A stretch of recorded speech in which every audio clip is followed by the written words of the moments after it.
The Stork and the Crab. Once upon a time, there was a stork who lived by the side of a pond.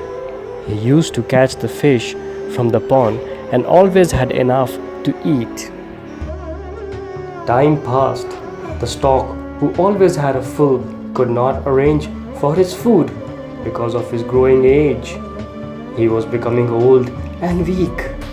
The condition became so worse that the fish swam around him, but he couldn't catch them. The stork started fearing that he will die of starvation. After giving a thought, the stork came up with a plan. In order to start off with his plan, he went to the side of the pond and stood there with a gloomy face. He did not even try to catch the fish which went past him. The fish, frogs, and crab in the pond noticed the stork and wondered what had happened to him. After some time, one big crab came near the stork and asked him what the matter was. Why was he so sad? The stork replied that he had spent all his life by the side of this pond. This pond had been his source of food for many years, but now things are going to change.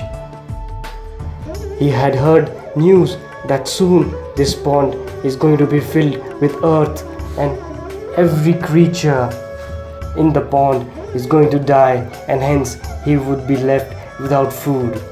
That is why he was sad. The news got spread among all fish, crabs, and frogs. They all panicked. They went to the stork and asked him to give them a solution so that this danger can be averted. The stork said, as he was just a bird and could not do much about this, he can only suggest them to leave this place and go to another pond, which is somewhat far away. There, all the creatures will be safe. If the creatures would be interested, he would be ready to help them by carrying a few of them every day to another pond. Everyone in the pond was eager to take a help of the stork. The stork also clarified that he could make only a few trips a day and would require to rest in between because of his old age. All of them agreed. In the very first trip, he carried a few fish in his beak.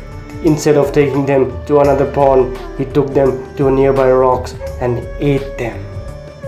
After taking some rest, he again made his second trip. In this way, he started getting his food without any extra effort. Within weeks, he regained his health. One day, the crab requested the stork to take him to the other pond. The stork was also getting tired of eating fish every day, hence he agreed to take the crab on his next trip. Next day, the stork picked him up and flew away. After a while, the crab looked down but could not see any pond. Soon the stork was flying down. Crab immediately asked the stork that where he was taking him. Stork, in his overconfidence, told the crab that he was taking him to the rocks where he will kill him and eat him. That is the place where he took all the fish. The crab could now see the rock clearly. There were heaps of fish bones on this rock. The crab got frightened. He realized the foul play of the stork. He could see himself dying. After an immediate thought, he dug his sharp claws into the stork's neck. The stork struggled, flapped his wings, and tried to escape, but could not get rid of the crab. Soon the stork fell on the ground and died a selfish death. The crab dragged himself with great difficulty to the pond where he lived. He narrated the whole incident to all the fish, frogs, and crabs of the pond. Everyone thanked him for saving their lives. So friends, what's the moral of the story? What did we learn today? That an evil deed cannot last long. Thank you. Please like and subscribe for more videos.